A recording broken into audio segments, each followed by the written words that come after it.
Бейбітшілік туралы ертегі. Ертеде Қанғұмар есімді патша болыпты. Атына заты сай, жүрген жерін жапырып, бірде-бір тіршілік иесін қалдырмайтын, әлемде тек өзім ғана болсам деп армандайтын, менмен өр көкірек, зұлым патша халқына мүлде тыныштық бермепті.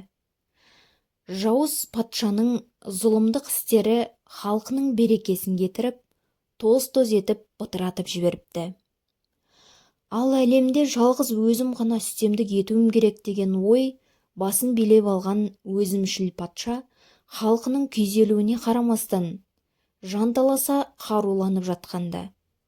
Сондай күндердің бірінде Қанғұмар достық деген біреудің өзіне қарсы күреске дайындалып жүргенін естиді. «Маған қарсы шығып жүрген кім өзі?» деп заланады Қанғұмар. «Ондай адамды тез арада ұстап алып келіңдер. Көрсін ол патшаға қарсы болудың қандай екенін». Бұйрық қатты, жан тәтті дегендей, патша нөкерлері жарлықты орындауға бар ынтамен кірісті. Алайда халық өзінің адал ұлы достықты ұстап бермеді. Тіпті олар патшаға қарсы шыға бастады. Мұның бәрі Қанғұмарға әрине жайлы тимеген еді. Ел ішіндегі патшаның тыңшы жандай шаптары достықтың жасырынған жерін біліп қап, қатты қуғынға ұшырапты.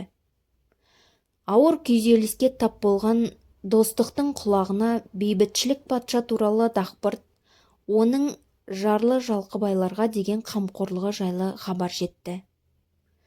Халқының жағдайына қатты қайғырып, оны Қанғұмардың қанды шеңгелінен қалай құтқарудың амалын іздеген достық бейбітшілік патшалығын іздеп сапар шегеді. Расында да бейбітшілік дархан көңілді, кішіпейіл адам екен.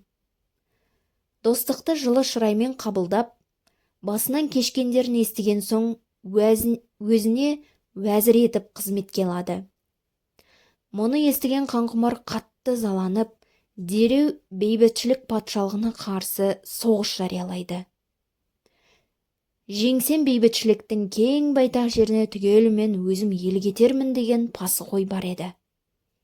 Ал бейбітшілік патша болса, өздігінен ешкімге тиіспейтін, жазықсыз тиіскенді аямайтын, мейлінше әділ адам еді.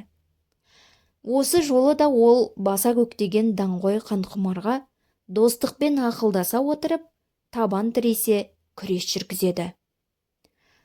Қанғұмардың қол астына қараған бар халқы жан-тәнмен бейбітшілікті жақтайды. Сөйтіп, қашанда әділдікті ту етіп ұстаған бейбітшілік жеңіске жетеді. Бұл кезде бейбітшіліктің кіші қызы Ақкөгершін әдемі болып бойжеткен еді. Патша бұл қызын ақылдылығы, тапқырлығы үшін де басқа балаларынан ерекше жақсы көретін. Ақылына көркі сай Ақкөгершін достықты ұнатады. Кейіннен бірін-бірі ұнатқан екі жас бақытты өмір сүріпті.